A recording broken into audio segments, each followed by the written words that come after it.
Welcome to the Human Capital Innovations Podcast.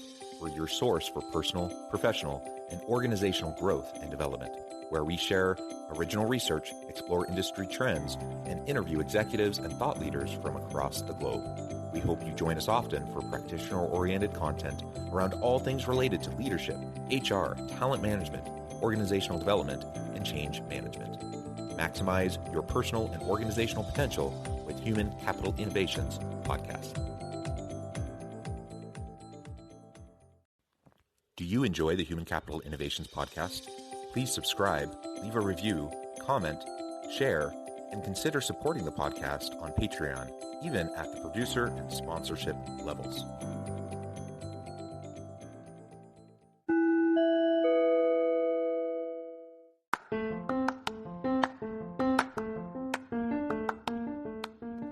Welcome to the Human Capital Innovations Podcast. In this HCI Podcast episode, I talk with Maxine Johnson about the 5 critical components for creating global communities of change.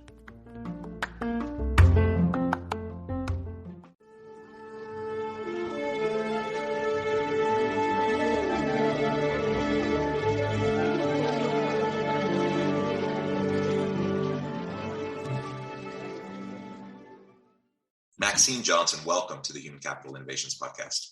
Thank you so much, John, for having me. It's great to be here.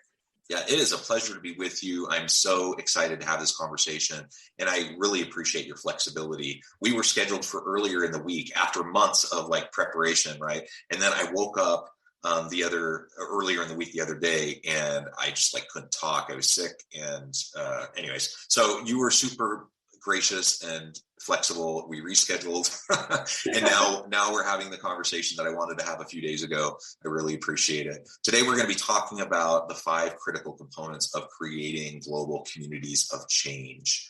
I just love everything about that topic.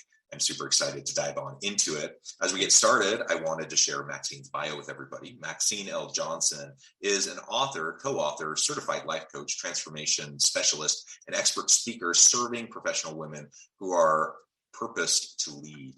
Featured in USA Today as one of the top 15 entrepreneurs to watch in 2021, Medium, Kivo Daily, Speak That Talks talk show, Total Transformational Radio, and keynote speaker for Canon Inc. in Virginia.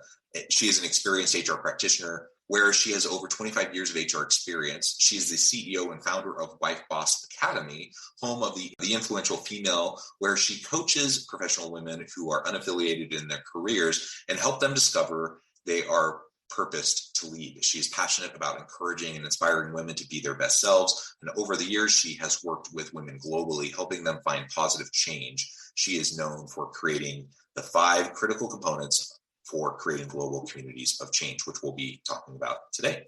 Anything else, Maxine, that you would like to share with listeners by way of your background before we dive on into the conversation?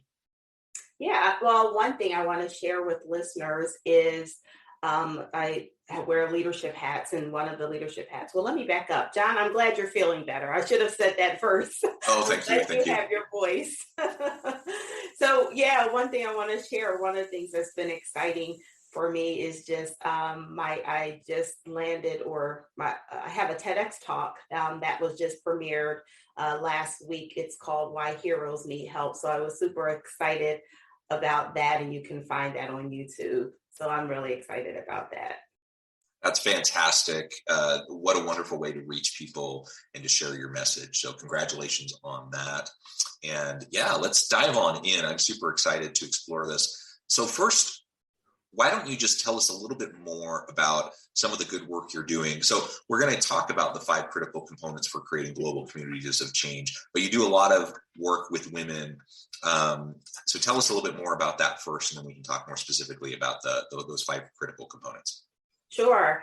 So the work that I do with women, I think if it goes back to even before I formalized the whole coaching business, if you will. And it started with women coming to me about their whatever they need. And as an HR professional, as you know, coaching is a part of what we do. And I kept hearing the same thing over and over.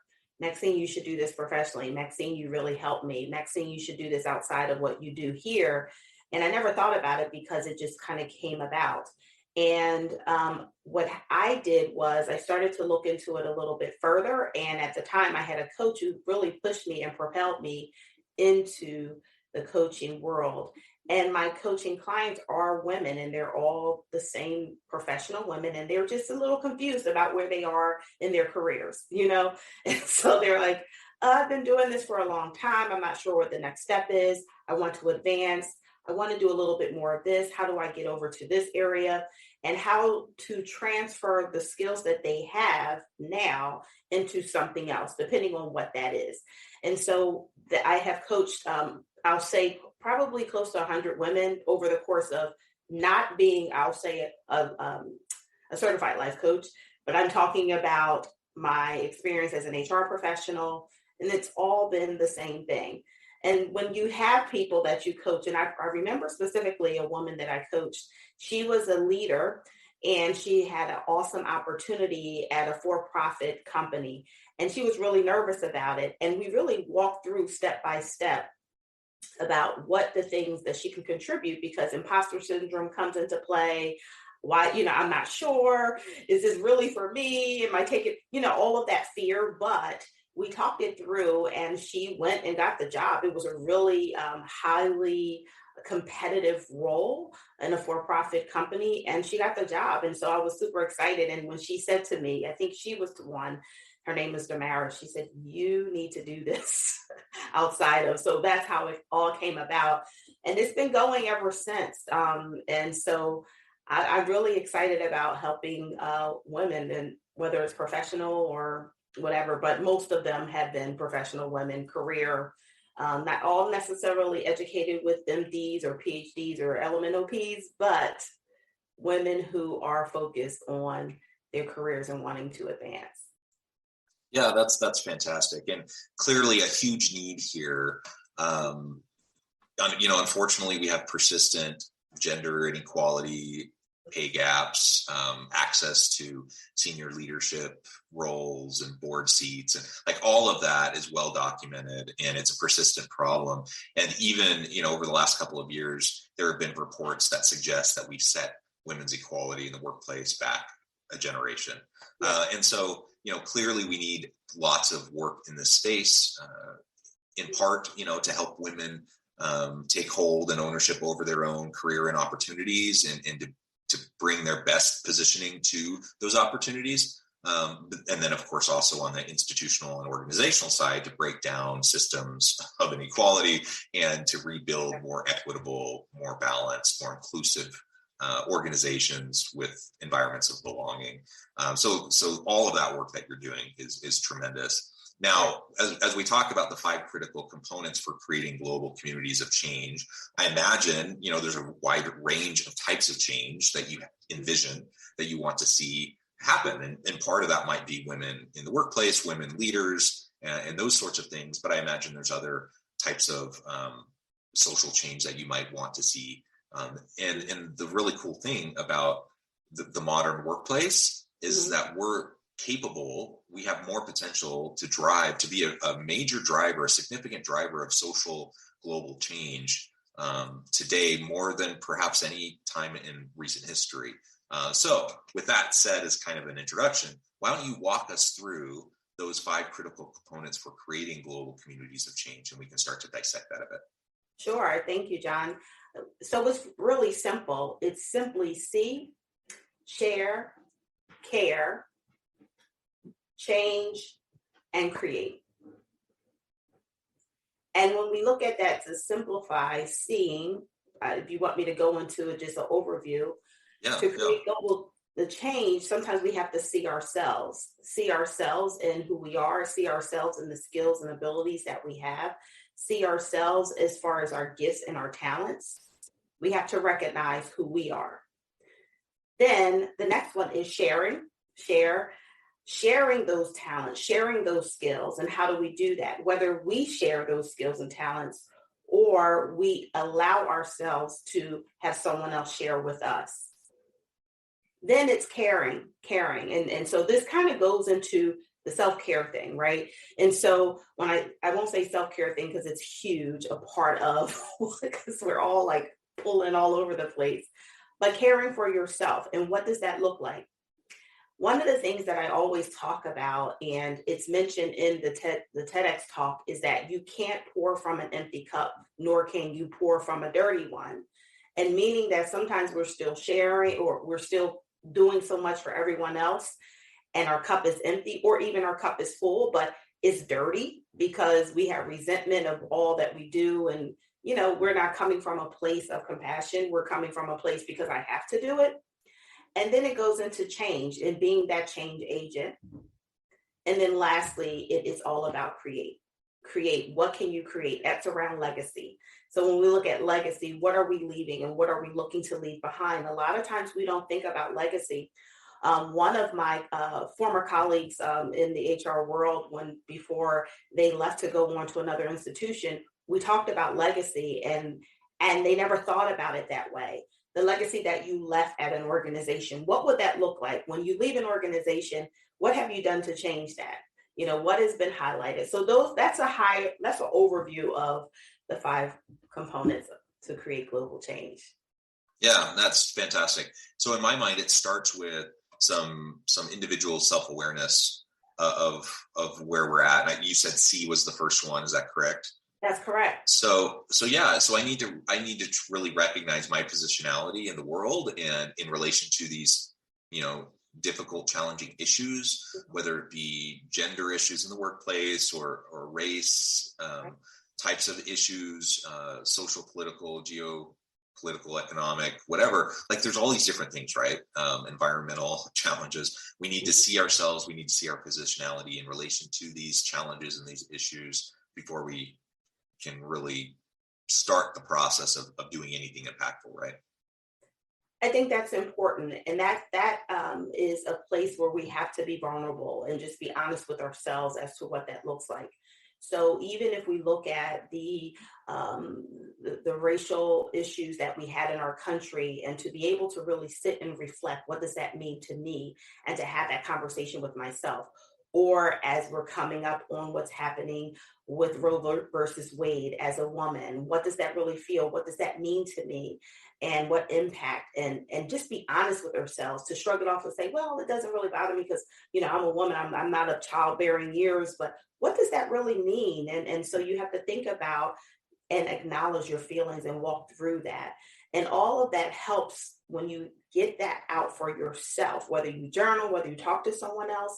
It helps you really acknowledge it, because what I find and what I found is that when we don't do that, we get into a situation and it causes triggers, and then there's this different impact or outcome that we didn't have because you never really expressed it or was honest with yourself. So I think it's an opportunity for us to really look in the mirror and say to ourselves, what am I really feeling? Acknowledging those feelings and just taking action on what those feelings, so you don't have to stay in that.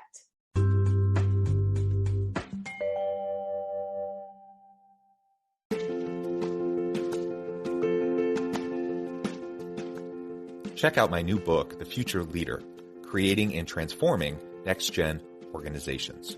Stemming from 2 decades of professional experience and over 600 in-depth interviews with executives, thought leaders, and scholars from across the globe, The Future Leader will help you explore the ordinary, everyday actions that will help you to prepare to lead in the future of work, to respond to an uncertain future, and to produce extraordinary results for individuals, teams, and organizations.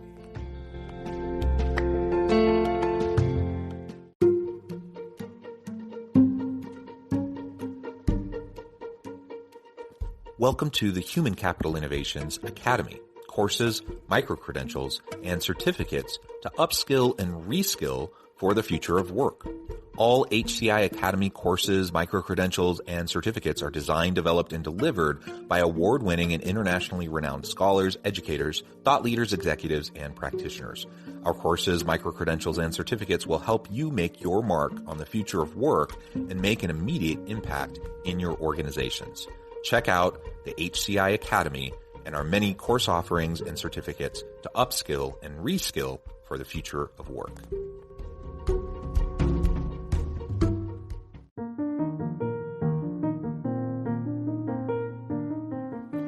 Check out our new weekly LinkedIn newsletter, Alchemizing Human Capital. exploring industry trends via original research and interviews with executives and thought leaders from across the globe. We look forward to having you join us.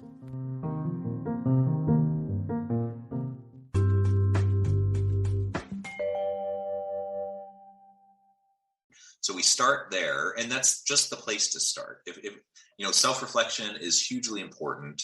But again, if we don't get past it, though, that's great, self-awareness, wonderful. But then what do we do with it? And are we actually going to drive any sort of meaningful change? And so your second point, was it speak?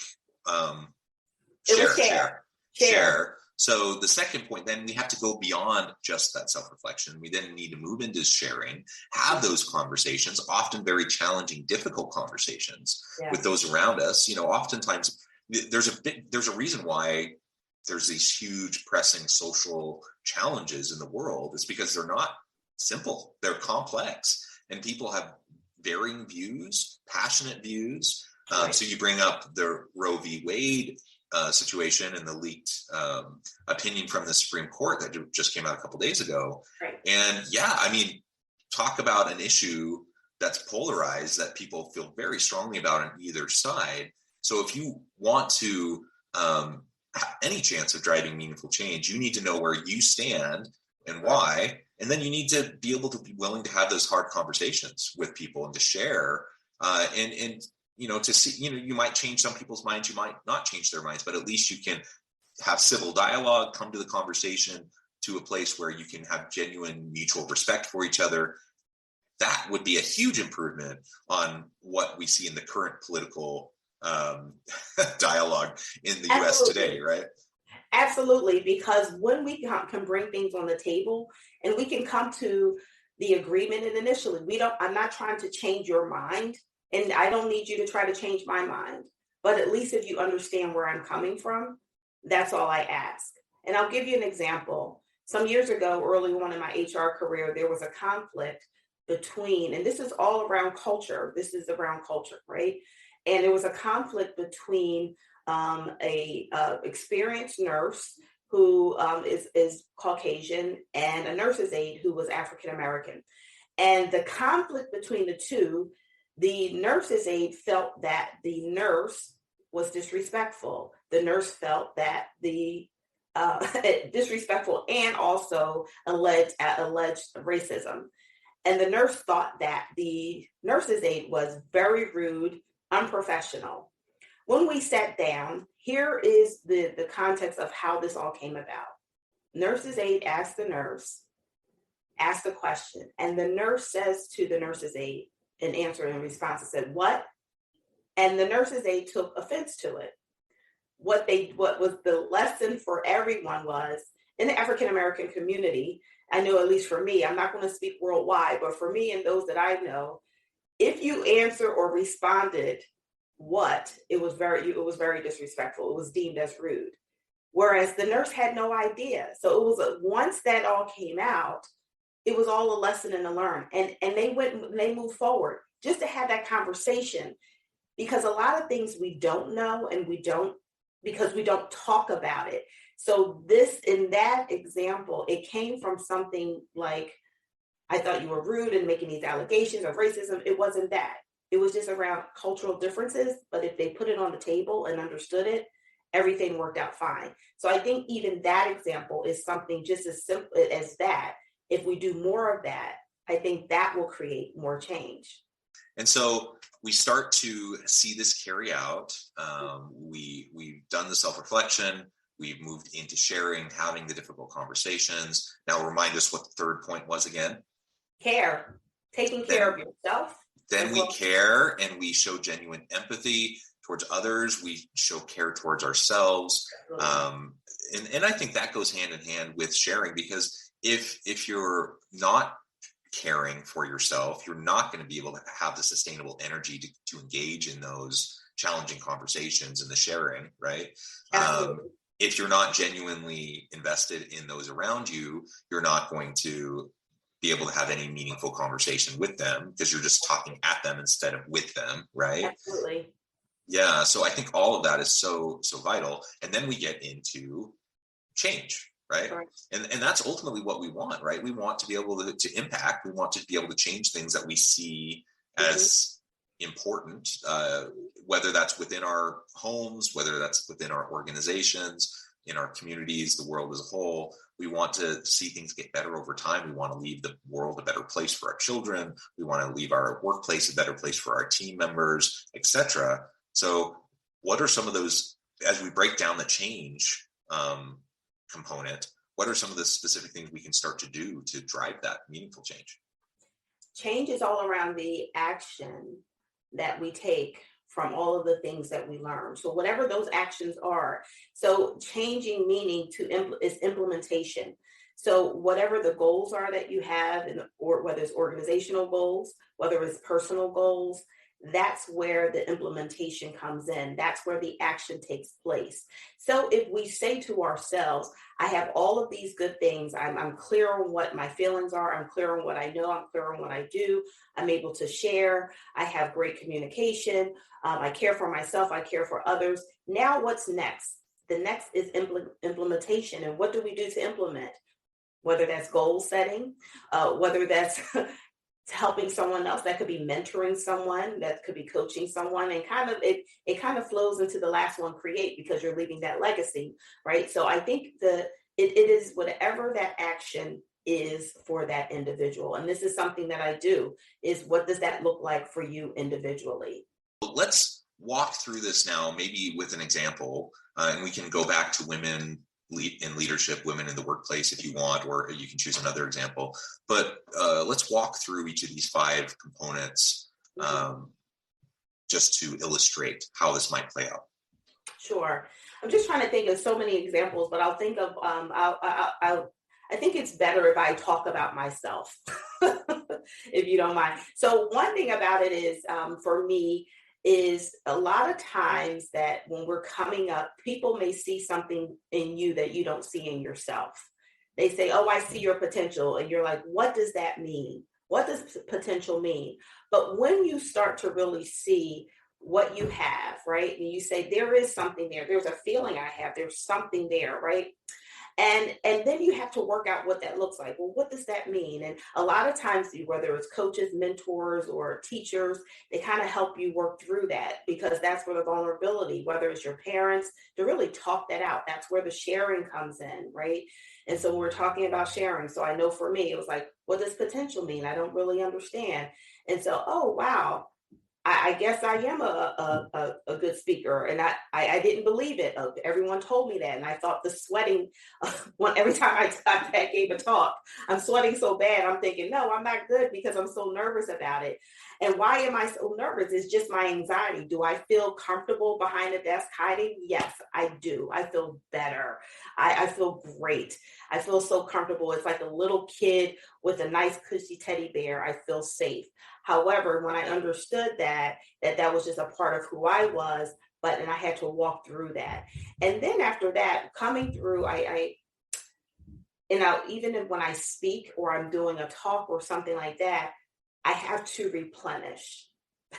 I have to fill myself back up, because you pour so much out, right?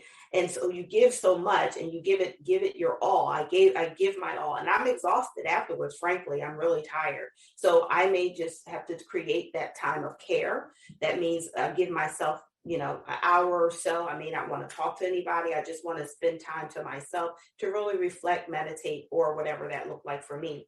And then with a part of the change, it could be, and I'm going to, if I'm giving a talk, goes to, if someone wants to follow up, what does that look like for that person? What does that mean? And so the follow-up is, can we connect? Let's connect. And then I can help them create the change that they need to create and implement and take that action, whatever that looks like individually.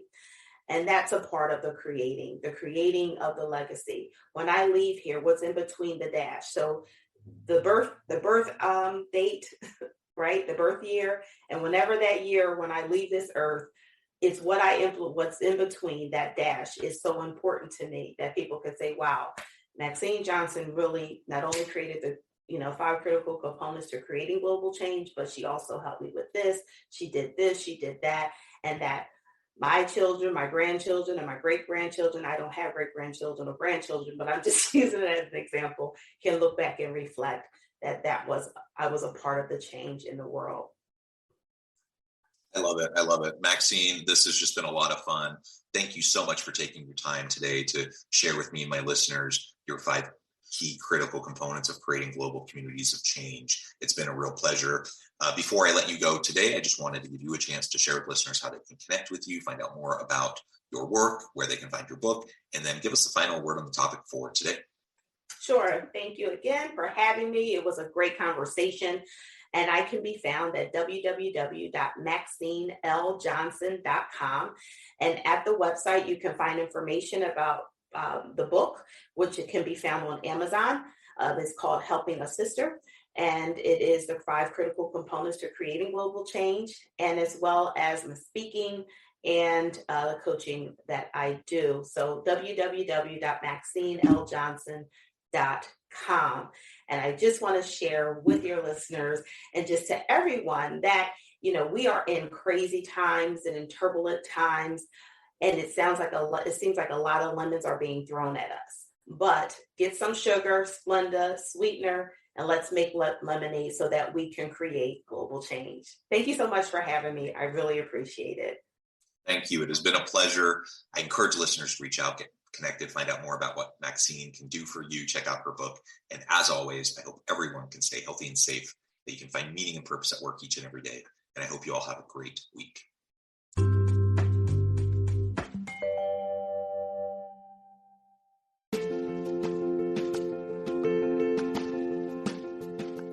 Bluer Than Indigo Leadership, the journey of becoming a truly remarkable leader.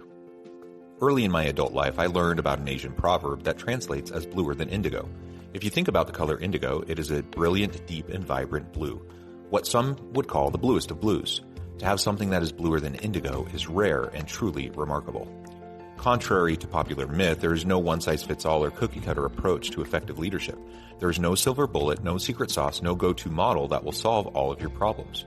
The truth is, great leaders have all had their unique strengths and flaws, and have all had to discover and then pave their own distinctive path in their life's journey to fulfill their leadership potential. Bluer Than Indigo Leadership will help you discover your own path and explore those ordinary, everyday actions that will help you respond to an uncertain future and produce extraordinary results for your individuals, teams, and organizations.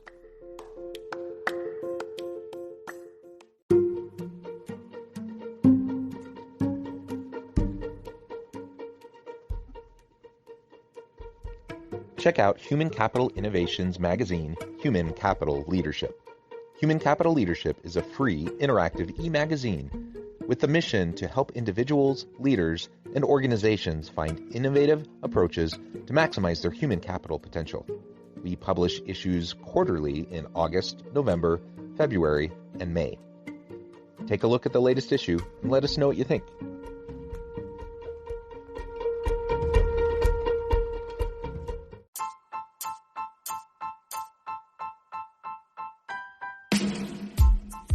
The alchemy of truly remarkable leadership.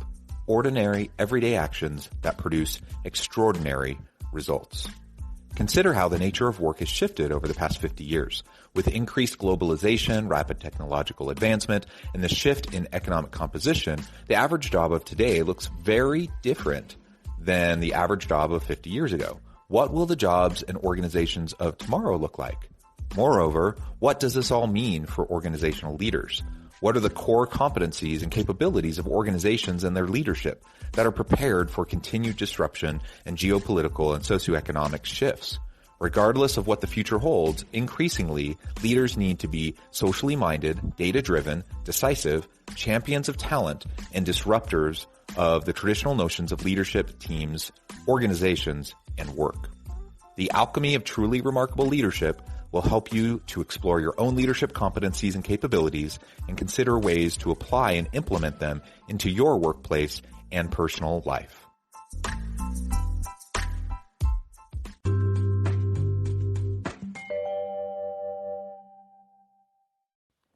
Do you enjoy the Human Capital Innovations podcast? Please subscribe, leave a review, comment, share, and consider supporting the podcast on Patreon, even at the producer and sponsorship levels. Thanks again for joining us for this episode of the Human Capital Innovations Podcast. I hope you stay healthy and safe and that you have a great week.